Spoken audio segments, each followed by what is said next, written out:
Continuamos en el vivo de Urbana Buenos Aires y lo prometido justamente es deuda porque aquí está con nosotros Ricardo Alfonsín. Ricardo, ¿cómo va? Buen día. ¿Cómo te va, Eduardo? Muchas gracias por la invitación. Placer de tenerlo acá en los estudios de Palermo. Gracias por venir. No, al contrario, gracias a usted. Bueno, sé que usted ha manifestado su preocupación por el decreto del presidente de la Nación respecto de la seguridad interior y las Fuerzas Armadas. Y me pareció que es muy importante consultarlo para ver qué dudas tiene y qué es lo que piensa. Sí, bueno, en primer lugar creo que se trata de una cuestión que hay que abordar en el Congreso, ¿no?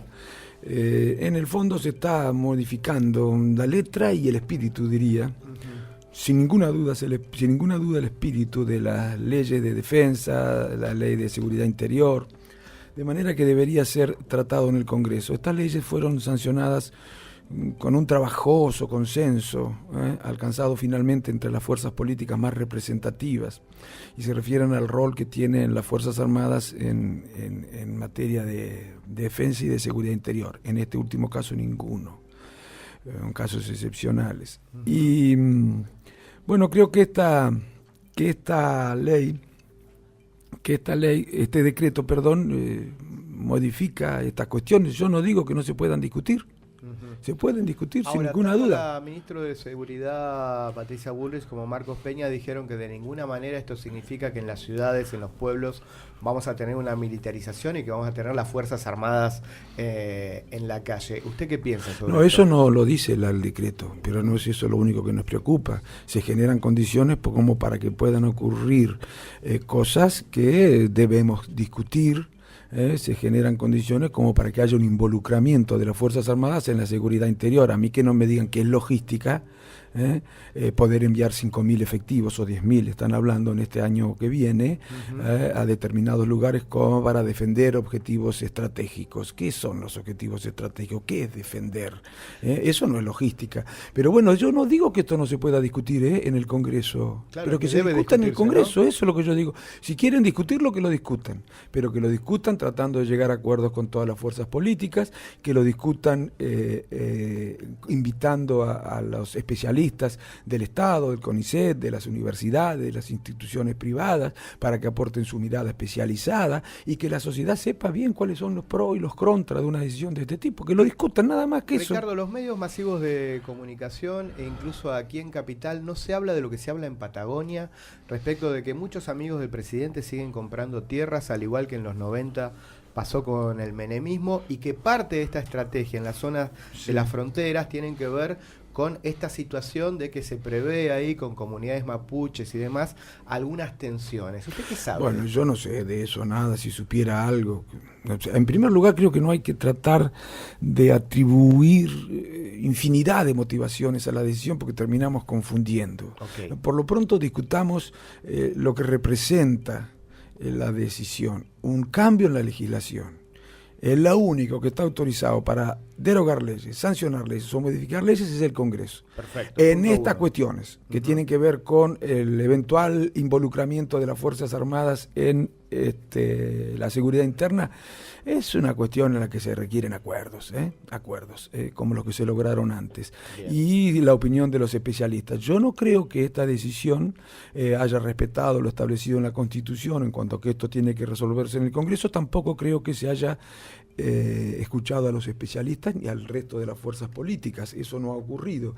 Diría incluso más, que en el ministerio no sé si hay hombres que conozcan tanto de defensa. En realidad me da la impresión de que están siendo aconsejados por los propios militares, que por supuesto tienen que opinar también sobre el asunto, bueno, pero además tienen que opinar los civiles también, ¿no? Ahí se supone que debe tener sí, claro, pero ¿no? Además de, sí, se supone que sí, pero digo, no creo que sea un hombre especialista en esta materia, ¿no? No tiene por qué ser ningún ministro especialista en la materia, sí tiene que rodearse de personas que tengan conocimientos especiales en la materia. Hay una marcha de derechos humanos frente al Ministerio de Defensa sobre este tema. ¿Es apresurada la marcha o justamente usted lo que está consignando es que hay que generar o tratar de que el debate se dé en el Parlamento? Yo creo que hay que tratar de que el debate se dé en el Parlamento y no hay que tratar de contaminar la preocupación de muchos con intereses particulares o con intereses partidarios, digamos, ¿no? Aquí debemos ponernos todos de acuerdo y lo que hay que hacer es reclamar sin hacerlo de manera que conspire contra el objetivo final, que es la posibilidad de discutir entre todos esto, ¿no? Bien. Bien. Yo siempre he pensado así. Cuando quiero quiero que el gobierno modifique algo, trato de reclamarlo de manera tal de que mi reclamo no opere contra la posibilidad de que el gobierno lo rectifique, porque si no, no estoy muy interesado en que se rectifique. Ok.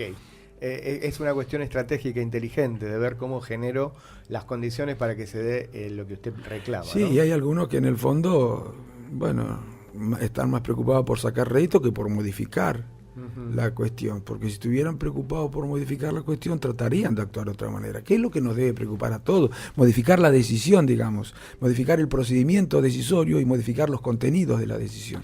Parte de esta invitación es que nosotros queríamos hablar con Alfonsín, justamente como hombre radical, correligionario, cómo él está trabajando de cara al año que viene con reuniones importantes que exceden el marco del radicalismo. Lo veo a usted reunido con gente de Duhalde o con el expresidente Duhalde. Sí. También habló algo de Margarita Stolbizer, del socialismo, reuniones que van cruzadas y que de golpe hacen que La Baña se encuentre con Facundo Manes. Sí. Bueno, ¿qué opinión o cómo está usted en esta situación? Porque lo tiene como uno de los protagonistas. Sí. No digo de un armado, pero sí de esta previa. Sí, antes quiero aclarar una cosa. Cuando dije casos excepcionales en los que podía intervenir la fuerza, me refería a lo siguiente, ¿no? Porque algunos dicen, bueno, pero no pueden intervenir las Fuerzas Armadas, por ejemplo, para controlar los recursos naturales. Sí, lo pueden hacer después de determinadas millas en el mar. Eso sí lo pueden, siempre lo han hecho la Armada, ¿no? Sí. En las primeras millas lo hace la prefectura. Esa es una cuestión absolutamente diferente. Bueno, respecto de la pregunta suya, Eduardo, yo estoy en la Unión Cívica Radical, pero creo que es necesario llegar a acuerdos con distintas fuerzas políticas. En primer lugar, para poder recorrer este año y medio que queda, llevándole cierta tranquilidad a la sociedad a partir de la existencia de ciertos acuerdos esenciales respecto de los problemas que más la afligen. No para resolverlos en este año y medio, sino para empezar a resolver y tranquilizar a la sociedad en el sentido de que nada grave puede ocurrir, o de que se hace lo necesario para que no ocurra.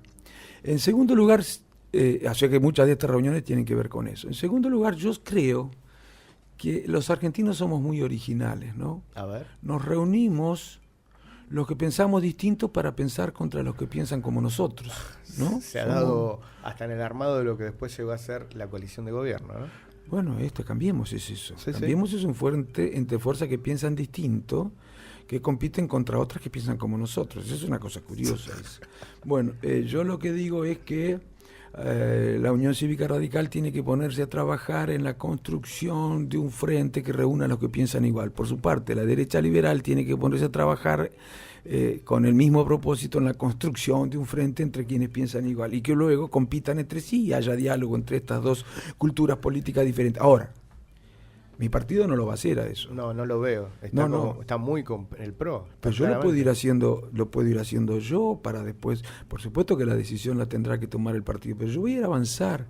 Voy a avanzar en algunos diálogos. ¿Para qué? Para cuando mi partido comprenda que es necesario redefinir la política de alianzas, ya haya una tarea realizada. Y así, claro, diálogo con el socialismo, diálogo con Stolbizer, diálogo con el gente del peronismo. Sí, estuvo con Zamora hace pocos días en un encuentro en Tigre, con el intendente de Tigre. Ah, sí, claro, sí, invitado por ello. Y que además es increíble, ¿no? Porque, bueno, claro, hay algunos que profundizan la grieta, que creen que la grieta es el estado, o la condición natural de la política, ¿no? La política es conflicto, pero también es consenso, ¿no? Sí. Es tratar de superar los conflictos, no exacerbar los conflictos. Me acordé de algo justamente que vuelve al primer tema, que es que habló Jaunarena, y Jaunarena trajo tranquilidad respecto del decreto del presidente. Sí. Ahora Jaunarena parece una voz autorizada que el gobierno saca a la luz para ser entrevistado, por lo que significó 2 veces como ministro de Defensa, en algún momento de su padre y en otro momento de Duhalde. ¿Lo escuchó a Horacio? ¿Habló usted con él? No, sí hablé, sí. Bueno, coincidíamos en que hay cuestiones que hay que discutirlas en el Congreso, ¿no? Pero de todas maneras le digo, Horacio fue ministro cuando mi padre era presidente, y los ministros no hacen nada que los presidentes no quieran, ¿eh? Bueno, y durante el gobierno de mi padre se sancionó esa ley. Pero le voy a decir otra cosa, yo por lo menos para algunos radicales que no tienen ninguna duda respecto de que este decreto no contraría el espíritu, por lo menos, de la Ley de Seguridad Interior, le voy a hacer la pregunta siguiente. Es importante porque no la conocen muchos. Si no contraría la ley enviar efectivos, por ejemplo, ¿por qué razón criticamos nosotros cuando el anterior gobierno envió 1.500 efectivos al escudo norte, al norte de la Argentina, también con el mismo propósito, combatir el narcotráfico? ¿Y por qué razón Julio Martínez, siendo ministro de Defensa en febrero o marzo del 2016, ordenó el regreso de esos militares con una resolución que se fundaba precisamente en que eso no se ajustaba a la ley de defensa? Y que no debía haberse hecho. ¿Por qué razón hicimos eso? Que le pregunten también a los radicales, ¿por qué razón hasta 2016 pensábamos de esta manera, tanto que hicimos regresar a los efectivos militares que había enviado Milani, ¿no? O el gobierno kirchnerista, sí, al norte. Y en este contexto quiero decir algo que es un tema que tampoco tiene tratamiento en los medios oficiales o nacionales, que es que tropas de Estados Unidos aparentemente van a llegar en las próximas horas a la zona de la Mesopotamia, justamente para hacer algún tipo de entrenamiento estratégico, pero en definitiva van a reconocer lo que es la gran cantidad de agua que nosotros tenemos como reserva del planeta, y de esto no se habla nada. Entonces, bueno, yo no sé, bueno, claro, uno no puede dejar de relacionar una cosa con la otra, ¿no? Yo creo, en primer lugar, creo que esto se venía discutiendo desde hace mucho tiempo, no era solamente el PRO, no era... había otros partidos que proponían esto también. Se discutió en algún momento, luego se dejó de discutir. Ahora nos vemos sorprendidos con esta decisión, que no ha tenido el debate que debería haber tenido. Tampoco antes, no ha tenido. Yo quiero escuchar a los especialistas. Yo no soy un especialista en la materia. Ahora me reúno con los especialistas en la materia. Y la verdad que los que más han influido en mi visión sobre este tema son los que dicen que esto hay que discutirlo en el Congreso, que además tienen muchísimas dudas respecto a la cuestión de fondo, más que duda, certeza de que podría ser algo así como un remedio peor que la enfermedad. Claro. Ahora, yo no quiero andar introduciendo 1000 motivaciones. Algunos dicen lo pide el fondo, es una cosa por el déficit, otro es de demagogia punitiva, otro es porque la quieren proteger a las inversiones extranjeras, otro porque quieren reprimir. Bueno, son tantas las cosas que al final terminamos confundiendo a la sociedad. El presidente no explica por qué lo hace también. No, bueno, claro que no se explica, pero no, yo lo que quiero es, además de que me expliquen por qué lo hacen, que se sepa bien qué es lo que hacen y qué es lo que ha pasado en otros lugares en el mundo, y además que me digan si eso que se hace se puede hacer desde el Ejecutivo o hay que hacerlo desde el Congreso. Primero discutamos eso. Bien, la última, agradeciendo su visita aquí en Radio Urbana Buenos Aires, porque usted al pasar me dijo que está generando consensos a futuro para que después el radicalismo redefina su política de alianzas, pero hábilmente se me escapó por la tangente. No, digo... un poquito más, algo para precisar de cómo hacer su construcción política para de centro-izquierda, por supuesto, un frente de centro-izquierda. Usted tendrá que conformar otro de centro-derecha, competir entre ellos electoralmente y dialogar también las dos culturas o concepciones políticas.